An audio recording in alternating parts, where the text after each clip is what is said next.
my heart just sank. I just thought, how is this? How is that possible? What does that mean? I mean, she's so young. I'm Jane. Hi, I'm Esther. Hi, I'm Kim. And I'm Bex. And this is Insightful Sisters. Hello and welcome tonight to Insightful Sisters. We're really lucky this evening. We were lucky enough to interview some people with Health Undercover, and tonight we've got another Undercover series. And in some ways, this is the hardest place to be undercover and unknown about. These are mums. We've got Kim and Esther joining us this evening. Both of them have trans-identified children. I'm just going to ask them to tell you a little bit about themselves and their children. Esther, if you'd like to just start and tell us about your family. Hi there. I'm a mum to 3 female children, aged 18, 16 and 13. My older 2 have autism and have identified as trans since they were about 10 or 11. As a family, we faced this confusing, life-altering path with love, connection, and a deep concern about the long-term impact on their minds and bodies. I'm not at all surprised that that's so difficult to talk about. Sorry. No, bless you. Kim, would you like to tell us about your family? In some ways, I would say I have a regular family, so a family of 4. So I have an 18-year-old daughter and a 15-year-old son. However, for over 5 years now, I've been trying to cope with my daughter's announcement when she was 13 that she is male. And although things have calmed down a bit now, at age 15, she was adamant that I call her he and call her my son, which I don't find possible to do. So, and this is obviously, even though she had never identified as anything other than a girl prior to age 12, 13. So I'm still trying to navigate this the best I can now that she's entered young adulthood at age 18. Tell us a little bit about your children. What sort of personality do they have? What was their previous history? You know, when this bomb hit, who were they at that point? When my daughter was born, everybody commented that she was an easy baby, and I thought, I don't know what an easy baby is, because she was my first. And then when I had my second, I thought, oh, I get it now, because he was a bit more challenging. But my daughter was really quite easygoing, happy, imaginative, and as a toddler, loved dressing up. And to be quite honest, it was mostly girly stuff. So it was your Disney princesses. But also, as well as that, she was outdoorsy as well. So she loved, getting messy, mucky. So just enjoying a happy childhood, basically. It was never a gender or anything, it was never an issue. My son naturally gravitated towards maybe more typical boy toys. But yeah, so I had 2 happy children. And I just felt very blessed and lucky to have both a girl and a boy. So something I never took for granted. 2 healthy children. So just very lucky, really. Esther, was it similar for you? Kind of. I mean, we did a lot of the outdoor stuff as well. For the first 5 years of their life, they were in this outdoor nurture nature environment. But my eldest, she had quite a quirky, interesting, big personality. And when she could talk, it took quite a while. She conversed mostly with adults, and she was quite bewildered by children. And I remember that she wouldn't hold anyone else's hands except mine, and she wouldn't settle anywhere without me. But due to her being our first, we didn't really know about autism, and because we were fostering that kind of independent, self-motivated child through the kind of parenting that we were doing, which is called attachment parenting, we didn't fully realise at first that these quirky behaviours were something more. So it took us a while to get her diagnosed due to several other reasons. One of them, I had another baby quite soon after her, so there's quite a small age gap between them. And also girls' mask quite a lot more than boys, and it just took us a bit longer to get her diagnosed. But as she became older and social situations became more and more difficult, it obviously became a bit obvious that there was an issue. Both of them never ever mentioned anything to do with their gender or their sex or feeling uncomfortable in their body or any of that up until this issue. My middle was cute and clingy. She obviously learned how to do things through watching her big sister. But she seemed a bit more savvy. She takes her own sweet time to do things and get something done. She's very shy and she finds it very difficult to talk to adults or navigate social situations. Oh, it's just really difficult. Unfortunately, both of them are very easily influenced. I mean, you've touched on a few things there that I remember reading about when I was looking at the CAS review. When you started to find out more about this, did you see your children as typical of the children that CAS and others have described? The path that both my vulnerable children have been pushed down is quite typical of all these children, especially autistic ones. All of these families, all of us, we have similar stories. Kim, what about you when you looked at CAS? Did you recognise your daughter? Obviously, I didn't really know what was going on at first when the gender questioning stuff started, but I read the Abigail Spear book, Irreversible Damage, basically just after my daughter returned to school in 2020, and I was quite surprised to read that and realise that my daughter fitted into the sort of case studies within that, and she doesn't have autism diagnosis as yet, but something we're going to do privately because the family counsellor we got is pretty certain that she's on the autism spectrum as well. So yeah, so kind of creative and I think easily influenced and trusting and I don't know, for me I just think that the whole thing came along at a time where she was quite vulnerable in terms of with peers and the online influence. That's certainly how I feel. So, I mean, we've spoken there a little bit about, as you say, sort of how you think your children found gender ideology or found trans identities. When did you first become aware that they were trans identifying? Was it a conversation or? We first realised after months and months of exploration due to the information that they were being given. So they were coming home and talking about it.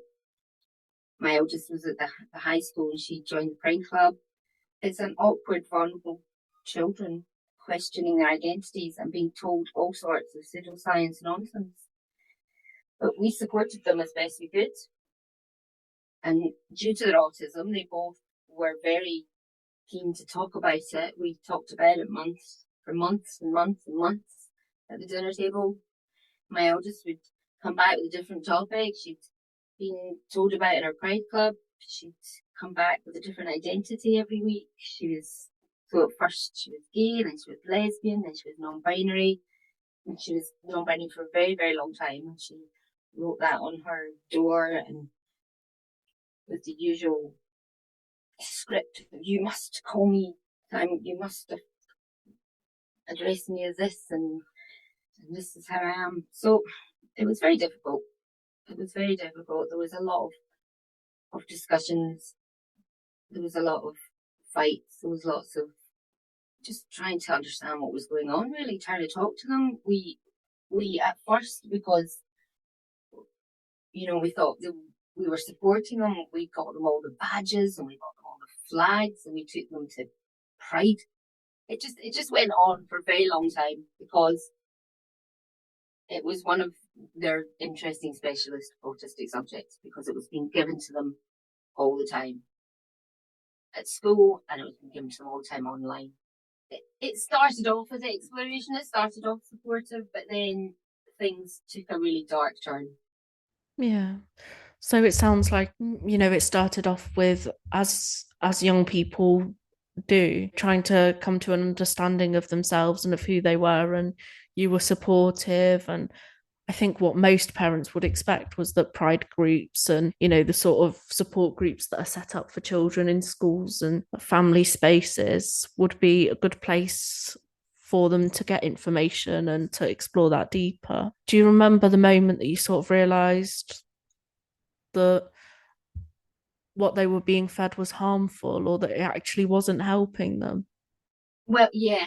So basically, the pair of them stopped talking. They stopped talking to us. They stopped because we were, I guess, because we were exploring it with them all the time and we were talking about it a lot. And we were, saying, you're young. It's because they were only in the beginning that they were 10, 11. I mean, it was seriously young. Neither of them had even been with a boy or held a boy's hand or a girl or anything like that. And then all of a sudden, so they were cycling through all of these different genders, and my youngest has been told about these many genders, and that little boys can be little girls with a penis, and little girls and boys can do whatever they be, whoever they want to be. And I think it just got too much for them.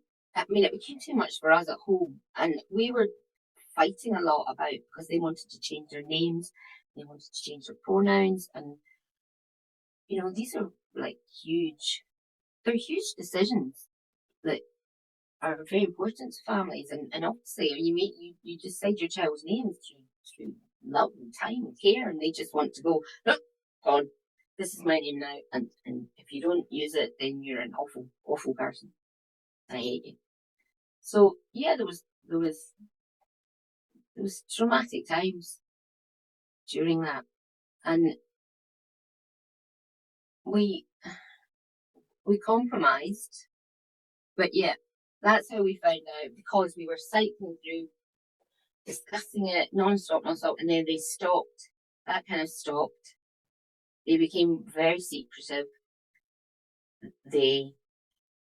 My middle became completely mute. She literally she wouldn't even look at us, she wouldn't talk to us, nothing. We would try and discuss, about how they were still young and, they had all this time to grow up, but we would get nothing.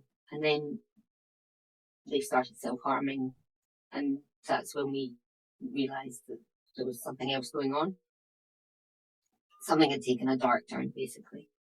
Yeah, thank you. Kim, what about you? Do you remember how you found out?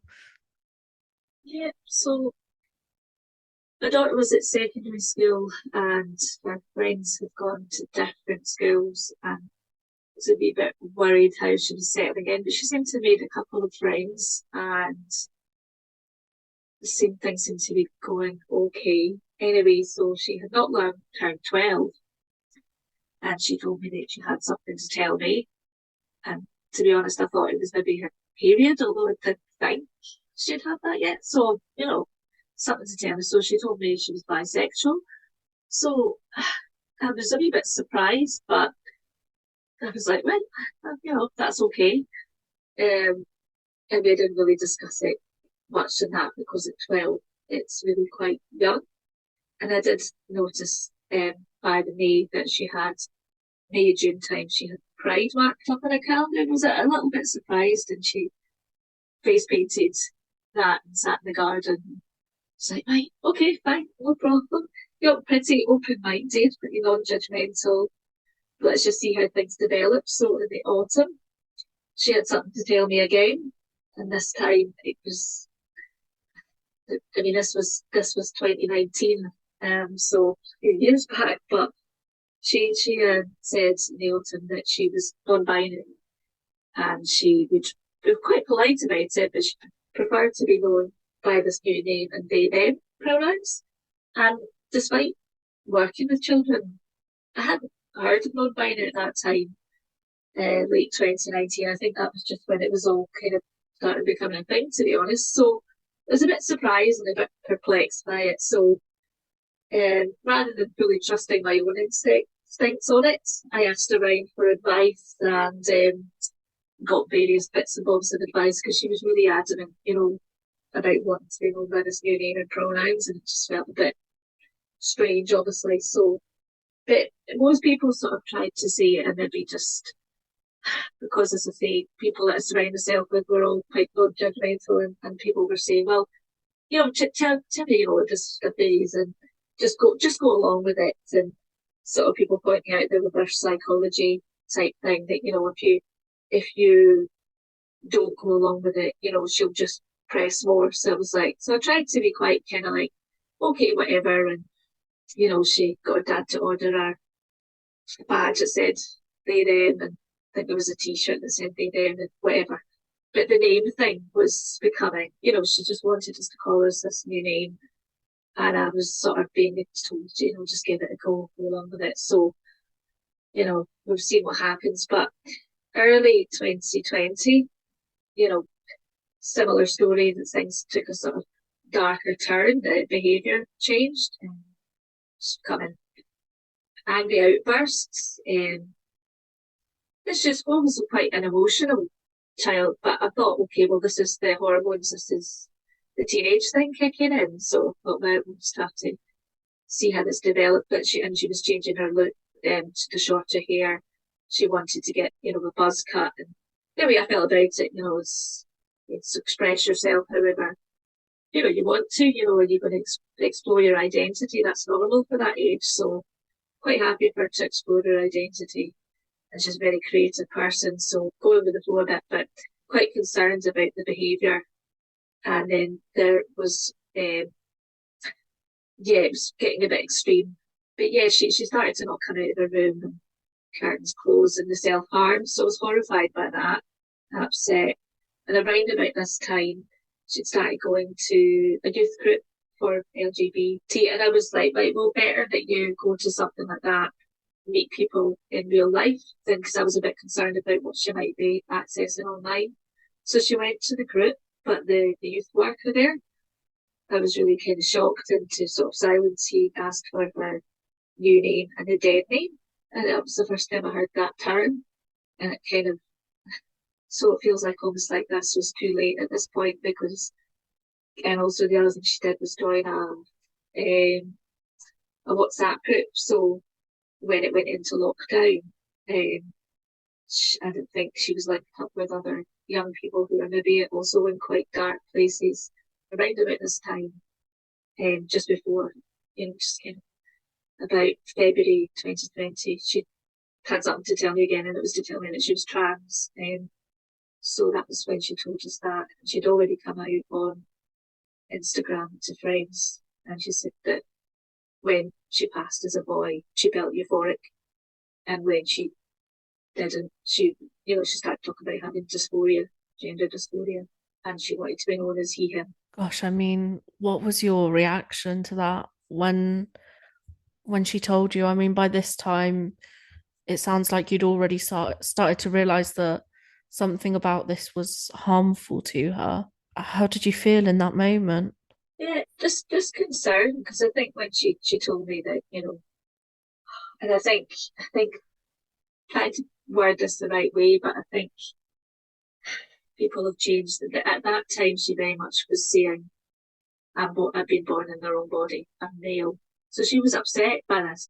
I remember bringing up Kira Bell, because I'm not quite sure, she was asking for, puberty blockers or something. Yeah, I said, oh no, you wouldn't want to do that, because there was a case and there was a girl called Kira Bell, and she did that, and then she regretted it. So at least I had that. But you're totally lost, because you don't know what to say, because for her, obviously, that's how she's feeling. And you don't want to say, oh, that's ridiculous. You've got to try and meet them somewhere. So I said that we'll look into the gender clinic thing to see if there's something there. After that, it was just horrible, because unfortunately, this realization about being trans coincided, and being 13 coincided with lockdown. And she was really, really quite unreal. So that was the next stage. And there was self-harm and suicidal ideation as well. So, which I tried to kind of cope with, deal with myself. Esther, I mean, you've also mentioned self-harm, and, that your children reached a stage where they stopped talking and one became completely non-verbal, wouldn't even look at you. How did you react? Well, because we tried so hard in the beginning to be supportive and understanding, we were not too worried when they were talking about being gay or being bisexual, or, I mean, they were talking about so many different things that, our heads were spinning all the time. We weren't able to, before they changed their minds, we weren't able to kind of settle and talk about it enough before it kept changing again. And so, yeah, it was only when things turned dark and when they started being more secretive and the self-harming started, that we became scared and worried. And that's because they were just not talking to us at all. And I just needed to find out what was going on. I managed to get hold of my middle's phone, and I'd found this note that said on it she wanted to be a boy. And my heart just sank. I just thought, well, how is that possible? What does that mean? I mean, she's so young, like 11, 12. And it was just, we thought all this exploration was the start of puberty and these feelings. And we feel that, that she suddenly had a reason for these outsort feelings and the huge feelings that she was having and the physical changes that she was going through and all the confusion, and apparently autistic puberty being like really quite difficult. This all fitted into a neat package in their minds of that they were born in the wrong body, and that meant that they should be boys, and that would fix these awkward differences that they had. Right before lockdown happened, my eldest was about to get art therapy from the deputy head, and the educational psychologist finally got back to us on the day before lockdown. So nothing, we didn't know anything at this point, and she said to us, "Oh, we can't help you. It's nothing to do with education." And I thought, well, yeah, it's affecting her education. It's affecting her, and it's affecting her in an educational setting. And oh no, we don't deal with self-harm. Can't help you. And I was like, okay. And I was just about to get my mum research head back on, because I was just beginning to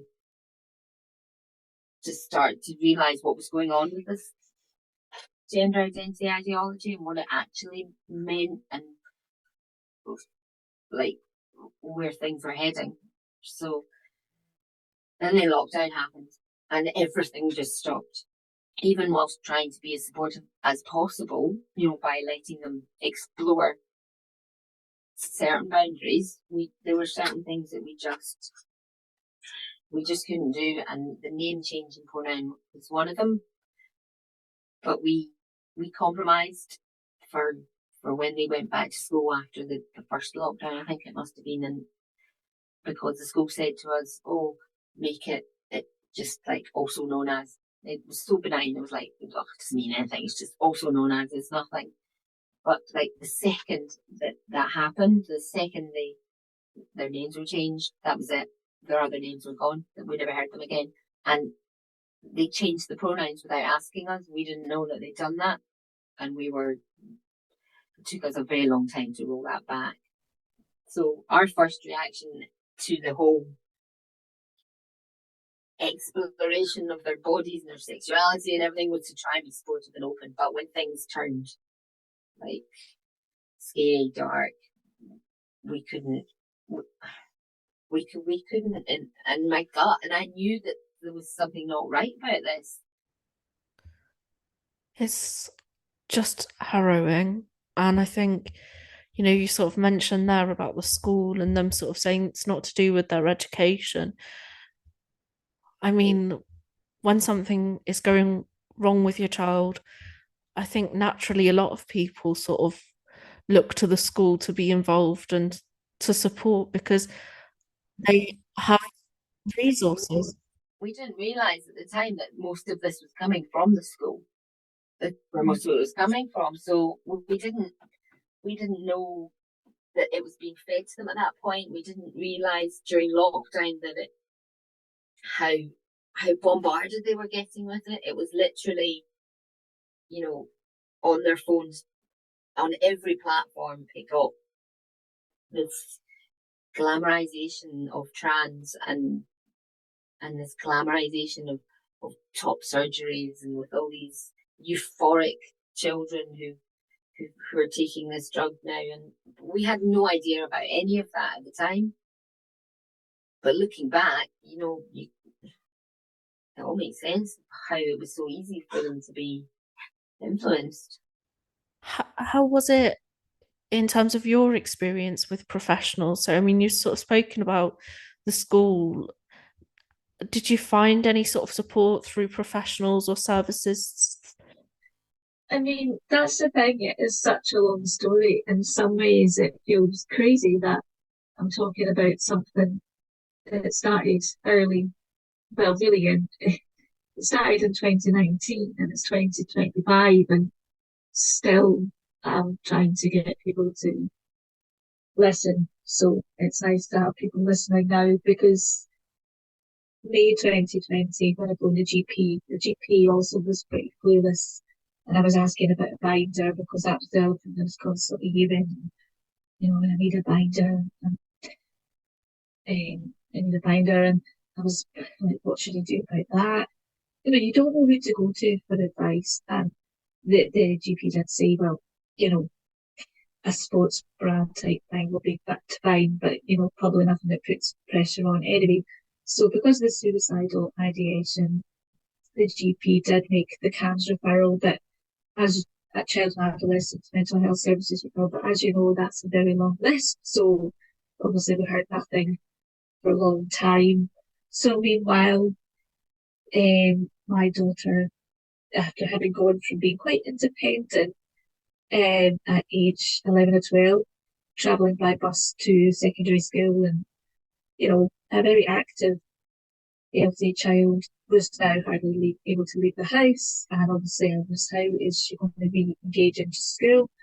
Especially she's demanding that she is now being known by a different name. And so when pastoral care had got in touch to see how everyone was getting on, I thought, well, okay, I'll need to let the school know the situation. So I like to try and get things up front because I think that's better. So I was happy to tell, not happy, but I felt I had to tell them what was going on. What I didn't expect was when I phoned up to tell them, the difficulties, and that my daughter was asking to be known by a new name and, whatever. The teacher, and I don't have the name of the teacher, but it probably doesn't matter because there was more than one like that, and it will be the same in every school sitting in Scotland, I think, at the moment. And I don't know if that's changed next. But she was quite chirpy and cheerful. She said, "No, no trouble at all. We'll change that in the system. We'll put it on CNS. We'll change that." The teacher got back to eyelid, and I was like, "No, no, no, no, no. That's not really what I'm saying." And I tried to sort of say, "Well, what I'm really trying to say is to let the teachers know." But there's no easy way around this. There's no guidebook. So you're thinking in your feet. So basically I was saying, well, we'll keep it. It needs to be the same for official purposes, but if you want to write a note saying preferred name and see how that goes, sure. But I believe that was a mistake because, as Esther has said, that was the end of it. That was the end of her female identity at school. I phoned up to say one day, I think it was probably like a cold or something like that, nothing serious. I phoned the absence reporting line and they didn't have a record of my child's name.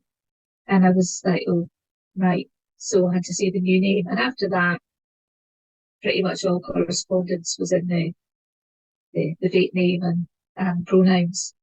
I in particular, was taken in by the worry that my child might take their own life if they didn't go along with it all, because that's what you're told. There's this kind of phrase, would you rather have a dead daughter or a live son? And I didn't believe that, but obviously I was sensitive to that. So my child went back to school, re-engaged in school to some extent.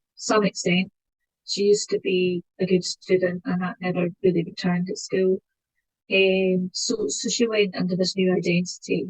And, this is where we get into the territory of the CAS report that social transition, it's the medical transition, because, you know, she was dressing as a boy, passing as a boy, everyone was pretending she was male, and it's just really insidious from there on. You know, we were quite happy with the non-conformist thing, but you know, she's then asking for, it's just all the little things that start adding up, and you start panicking a bit, because at this point she's only 13, 14, and you think this is moving too fast now, you know, so she's asking for boxers, and first I was like, fine, no worries, male deodorant, and then I dropped her off to meet some friends, and I noticed she was putting on the Deep Voice, and you're thinking, oh, what is going on here? So obviously, meanwhile, just no support.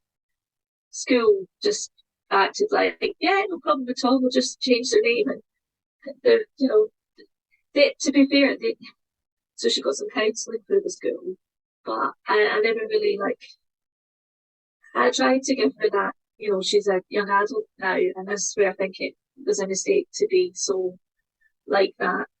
So because everybody affirmed, so you had the GP affirming, CAMS affirming the new identity, counsellors, everybody, and families saying just go along with it. But then I'm just thinking, well, where's this just going along with it leading? Because she's not any happier, doesn't have friends, you know, so has become segregated. There's nowhere for her to go. She's fitting with the girls, she's fitting with the boys. It doesn't seem to be going very well, but we sort of muddled along. But yeah, no support. And the only support things didn't sit right. So we tried calling her he. My husband and I, we tried it, but he in particular was like, I can't call her he. And I was like, well, it doesn't feel right to me either. So, you know, mermaids, I had contacted mermaids, but there was some alarm bells going off after I contacted them, so I didn't join their support group. So at that time, I didn't really have anything, and I was trying to manage work. And she was just pretty horrible to us, because I wouldn't say the pronouns, so she used to be a lovely child, and then it was just always hate and swear words and, you know, transphobic, you're a bigot, and yeah. And then most of it was directed at me. Esther, how was your experience with professionals?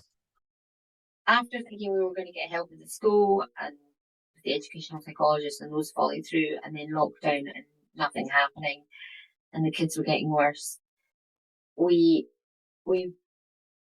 got in touch with CAMS. I can't remember if we got in touch with the GP first, but neither of them would say anything to the GP. They wouldn't speak, so it was pointless.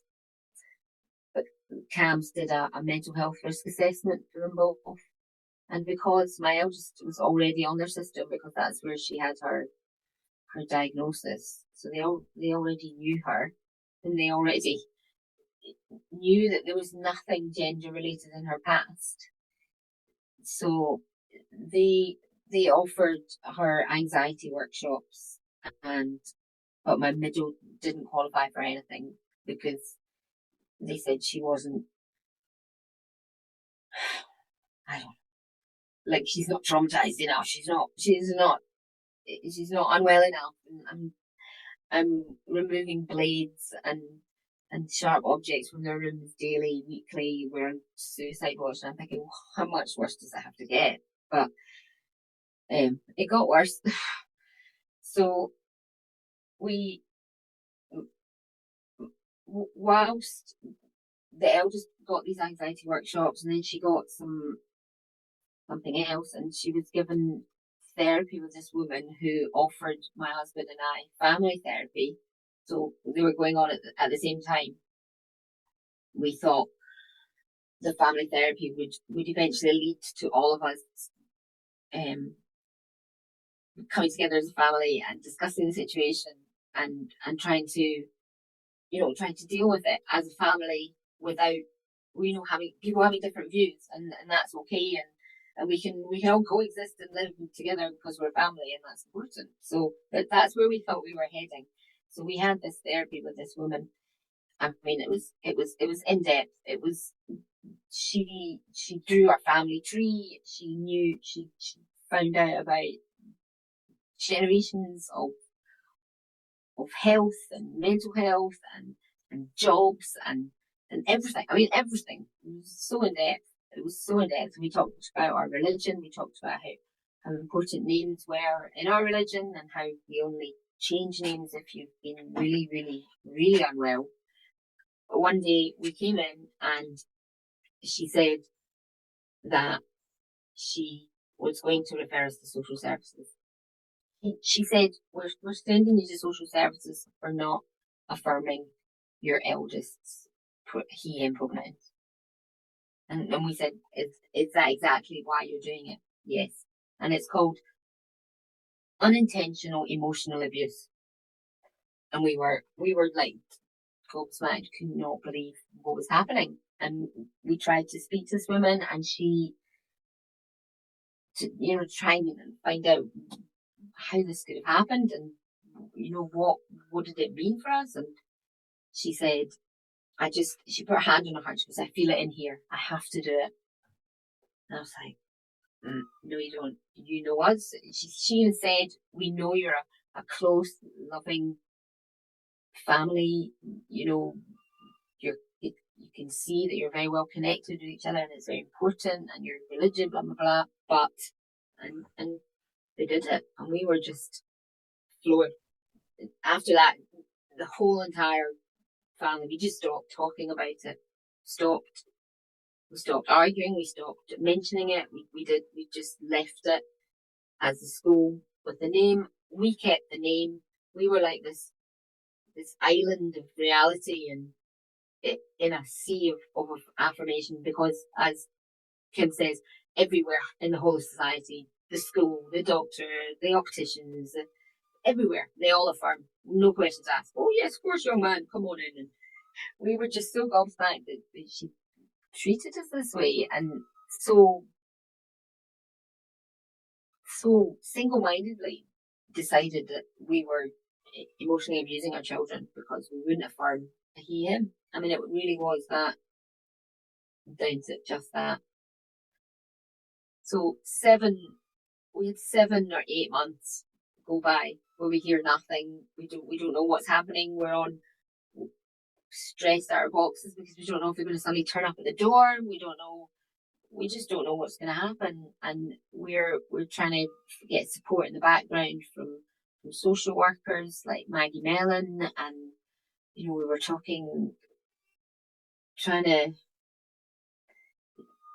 scrambling basically just to try and keep the family together, and she had to keep going. This was one of the really difficult things. She had to keep going and seeing this woman because we couldn't find a different person for her to go to.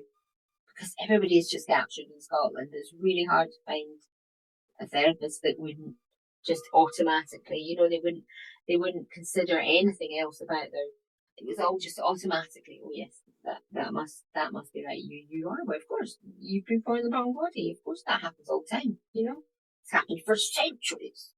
Look at them all. Look at all these people who've been born in the wrong body. There's so many of them that they're all coming out of the woodwork now, aren't they? Well, no. Where are all these middle-aged women who've been born, No, it's just children and older men. But eventually we managed to find private therapists for both of them, which most of them were deeply unhelpful. I guess they're 18, 16. The eldest has had someone on and off over the years. I've refined my research and found more suitable people. But, she's still searching for that panacea. She thinks this is going to be it. And, you have to remember that when this was happening, they were only like 12 or 13. They were still dead young. They were still wee. And it was heartbreaking to see them in such distress and not really being able to articulate it and talk about it because it just didn't make sense. It was confusing for them, and if we tried to talk to them about it, they had a script, they'd learned stuff online of what to say and how to respond. So you kind of took a step back.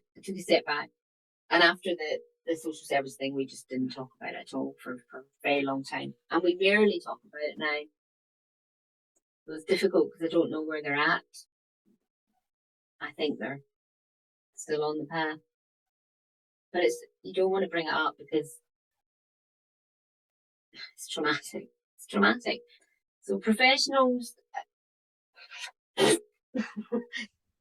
I mean, it's horrifying. We interviewed Emma from Children of Transitioners before, and she was talking about the sort of opposite experience of being a child for a parent that suddenly identifies as trans. And she said in that interview that all of the services that a child would think of and would go to for support are captured. So all of them are going to Affirm, and how isolating that is. And it's horrifying hearing it from the other side. I kept giving my children, like, why don't you contact Shout? Why don't you try this number? Like a text thing, because they wouldn't talk to us. We thought, well, maybe these might help. Not realising that they were also affirming and yes, of course you're a boy. After a 2-minute conversation online, on a text message. Yeah. It's just crazy times. This is like living in a dystopian nightmare at the time. It made me so ill. I can't tell you. It was horrific. It was traumatic for everybody. I've got very similar things to say to Esther when my daughter eventually did get the CAMS appointment via video. Basically, I was sort of being told that one of the main problems is that we're not using her preferred pronouns and name, and that I had to look for help again in 2022 because the exam stress and things got worse again, and was very let down by the GP and a school nurse who I tried to say, look, I think some of this is related to peers and online and all this, I think I'd be better. And they dismissed all that, and they kind of made out, because we were always trying to limit the online time. Obviously, in sort of lockdown, that was harder, but the school nurse said that, made out again that we were the problem, that we were limiting the social media time, so that was causing our friendship problems. And it's really hard because you're desperate for help, and then you're told that you're a problem. And it's horrible. So my daughter eventually had a suicide attempt, so got an emergency appointment with CAMS, which I went along to. And the lady was actually really good in terms of a safety plan, should she ever feel that way again. But despite me giving them a copy of what was in the interim CAS reports, they didn't do anything about that. The report that I got back was all affirming, and that's very hard to see as a mother of your child, to see it in writing, them writing as if they've always been male, and it's just beyond belief. So I lost all respect, and mine didn't go back to CAMS or the GP, and we got some private family counsellor, because it was just all beyond belief. It was just on a pathway to the gender clinic, and at age 16 wanted to change her name and all that. They were trying to bring that in the Scottish government, and luckily that was voted down, because that was something she very much wanted to do, was to get the gender recognition certificate so she turned 16, which I feel too young. That's shocking, Kim, that she had her first appointment with CAMS and it was online. They didn't even meet her face to face and instantly decided that you were the problem. I mean, it makes me wonder if that's just their preset answer, if they even sort of stop to consider the history in the background, because both of you have sort of spoken about how you're trying to make professionals aware that there's no history of this issue. I can't imagine how that feels as a parent. Well, this, we knew this was going to be a hard episode for you and for us too, because it's really difficult to listen to. It's very, very moving listening to this. I'm thinking of that Chinese proverb, "You're only ever as happy as your unhappiest child." What's the impact been inside your families? How have you coped, really? Do you want to kick us off, Kim? I wish I could say otherwise. It's been really hard, as I say. It's been some time, it's all, as I mentioned, I looked to people for advice because I was a bit, because that's just naturally what we do. You ask your friends, you ask your family for advice. And at first, everyone was saying that my husband and I were really, oh, you're such great parents for the way you're dealing with this. Obviously, we were trying our best, but things changed in that, things, as I say, had taken a turn for, it was getting worse again in 2022. And I eventually found this American support group. And then later I found Our Duty, which is a UK based, but also international. So I linked up with other parents and my approach to things changed a bit. I became a bit more of a tough guy instead of the nice. And I don't mean that I wasn't tough to my daughter, but I tried very hard with the boundaries. I thought we have to put in boundaries. Started reading a lot. I read this book, The Hold On to Your Kids, which is quite well known within our circles. And it's just about like how you can, I don't know, to sort of veer them away a bit from the peer influence. And just, so basically as well, we ended up with this private counsellor, family counsellor. She really helped us and said, well, just focus on your own family. Because what happened was that when I tried to push back and put the clear boundaries, my family started to think that I was being controlling and not letting my daughter, they never really thought she was male, but they didn't understand what was going on. I think a lot of people think that trans is the same as gay, and it's not. So we've never had a problem. I've certainly not with my daughter being non-conformist or she's same-sex attracted, bisexual. That's all fine. My concern was a very real worry that this was moving too fast, that she genuinely believes she's male.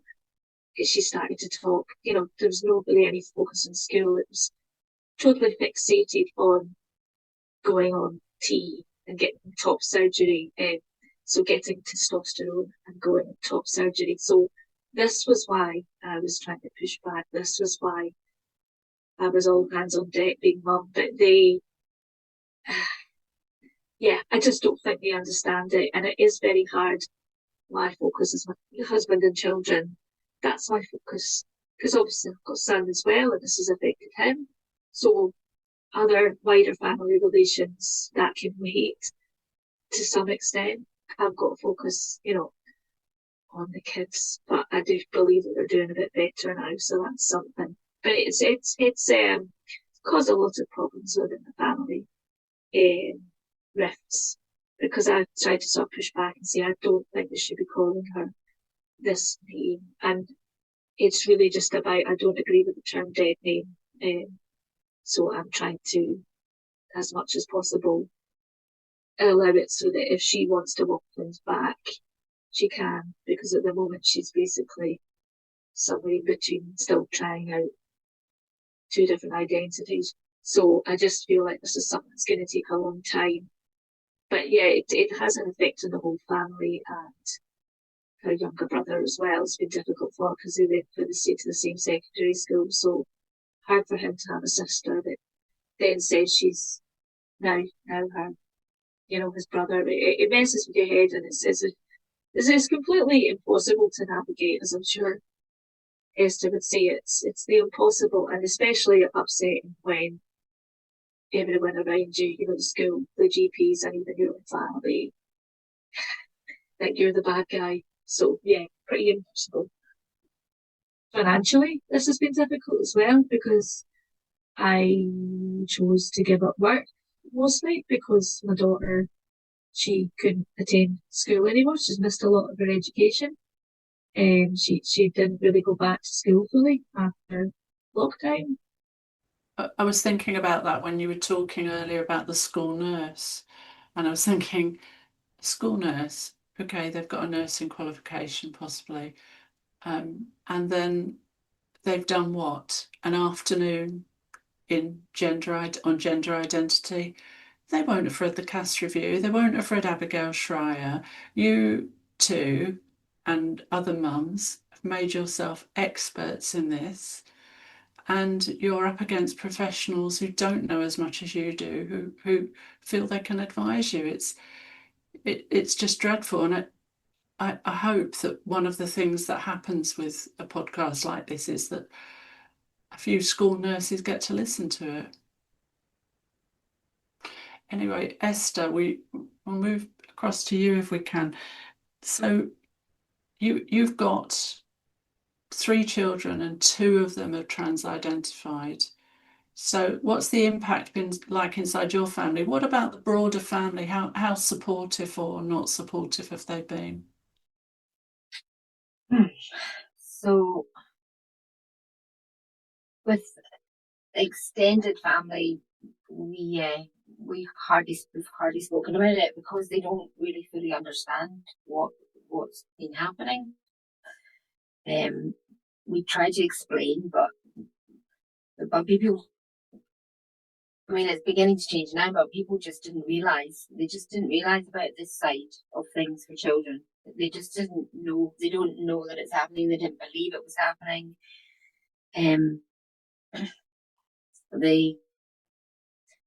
A lot of friends thought we were being bigots, but also they didn't want our kids influencing theirs. You know, it's quite a lonely place for parents to be.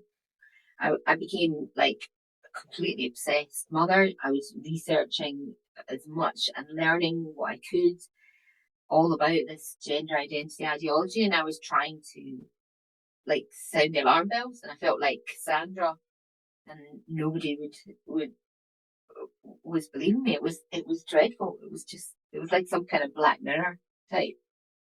So yeah, we've hardly spoken about it with extended family. I'll occasionally send articles now that there's so much more coming out about it, and I try and get them to see what's happened and what's been going on inside the family. It's completely changed our family dynamics. There was so much confusion at a younger age with our youngest. At the time she was only like 7 or 8, and because it's an ideology that doesn't make sense, and because we were trying to understand where they were coming from and what they were being told, and then we had our 7-year-old who was being told that they're no longer sisters, and you know you're not my sister anymore. And of course she's devastated. She doesn't understand what that's all about. Of course it's a miscommunication because of the autism, or because it she just used wrong terminology. I guess she meant to say sibling, sister, brother. You know, it's she's 7. She's 7 years old, and she thinks she doesn't have sisters anymore. It was horrible. It was really horrible. I'd like to ask about what positive support you found through this for parents who were in a similar situation, who were listening. What would you suggest for them? So there are a number of support groups around. Our Duty being quite a big one. It's an international one. They have a number of WhatsApp chat services, and they have a fantastic website that has resources. There's also Bayswater. They do a lot in England and on Discord, but they also have a WhatsApp. And there's GenSpect, which is a good resource site. The thing about the support system, I'm hoping, I don't know, I mean, it's been almost 5-6 years for us. I don't know what it's like now, but trying to find these back then was so difficult. Because they had to be very like quiet and underground, and because they were very open to abuse and very open to issues. So it was really, really hard to find support back then. I'm hoping, that these places are being more widely mentioned, and help is easier for parents. It's really hard to know what's going to work for your child. It's really hard to know. There isn't like this magic bullet, and I've pretty much researched my brain to hell daily trying to find this magic bullet, but there isn't one. And one of the most important things is really just trying to keep that connection with your kids, and keep grounded in reality. You have to keep the name and pronoun, and try and roll back if you're using it, because you are their one like island of reality, the last vestige in the whole of what feels like the whole of everywhere, that keeps them tethered to that, to their soul and to their body, which is theirs and it's not something you can just switch in and out of whenever you want. I would say to talk about it, challenge their views, and try and get them to see circular thinking, but it really depends on the age as well, because that can cause more problems if they're a bit older. I think there's different things you can do when they're younger. I mean, Our Duty's got some great stuff on their website if people want to look that up. And things like keeping a hand in nature and doing things together a lot more than you think you are. You might think that you're doing things, but increase it. Do more, basically. Do more things with your kids. Do more outdoor stuff. Do more games. Do more fun things. Do more, just to try and get them out of that mindset and get them back into family bonding situation, because family is what's going to help them get through this. Yeah, absolutely. Kim, what about you? Yeah, I just echo that. And as a parent, look after yourself and don't beat yourself up about it, because what we've noticed on the groups, like Esther mentioned, Our Duty chat, and as parents, you can feel like, what could I have done? Why has this happened to my family? But it's sort of kind of almost like a kind of cultural thing that's happened. But there are things that you can do for your family and I think that's the thing that's worked best in my own, is working on the relationship. And my daughter's a lot better now, but obviously it's taken a lot of different things to get to that stage. I was going to recommend the book, When Kids Say They're Trans, a guide for thoughtful parents by Stella O'Malley and Sasha Hyland.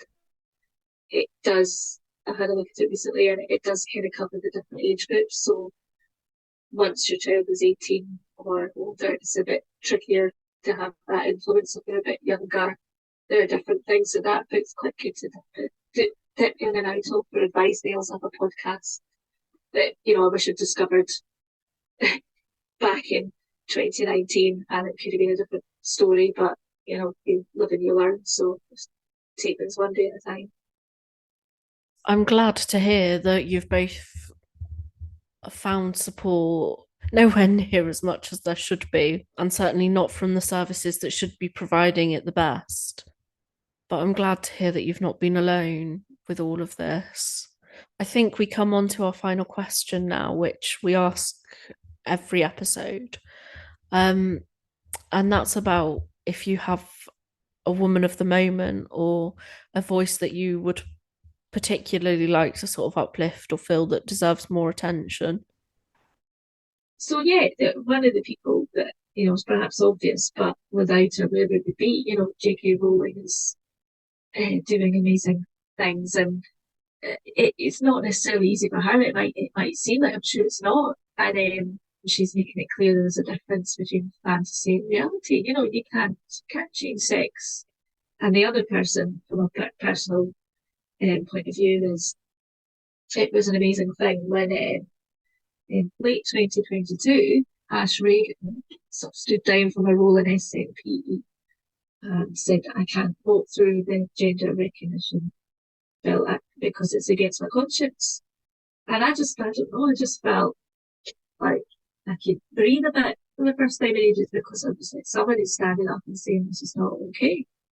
And that's, so that's, I'm really grateful for people like herself who, I think there needs to be more of that. People standing up and saying, I don't feel comfortable with this. Really, the only woman that in my life at the moment that I can give the shout out to would be my therapist, who has kept me tethered to here, because without her support and her understanding, I don't even know where I'd be. Even my husband has been that low that, you know, it's put us both into suicidal thoughts. It's been that difficult. So definitely her, and definitely her, because from all the stuff that I talk about to her, she transfers that to her work in domestic violence for women, and she uses it in her therapeutic world and knowledge, and that makes me really happy to know that she's able to go out there and do that in a better scale than me shouting on my driveway to the world, going, "Why is this happening?" I just can't imagine that feeling of your child, of seeing their understanding of themselves, of who they are, slipping away, and you're sort of not able to clutch it back for them. And it makes me frustrated with my own sector. This is vocational for most of us, and none of us, excepting a few extreme cases, none of us enter into this sector intending to harm kids. So I just sort of think, how has this gone so wrong? It makes me angry. It makes me angry at the people that have guided professional services down this path. And the arrogance of those people who feel that they know more than these parents who are living it. Thank you to our listeners. We really hope that you've enjoyed this episode. And if you have, please do like, share, comment, subscribe, all that good stuff to help keep our channel growing and spread the word. Thank you.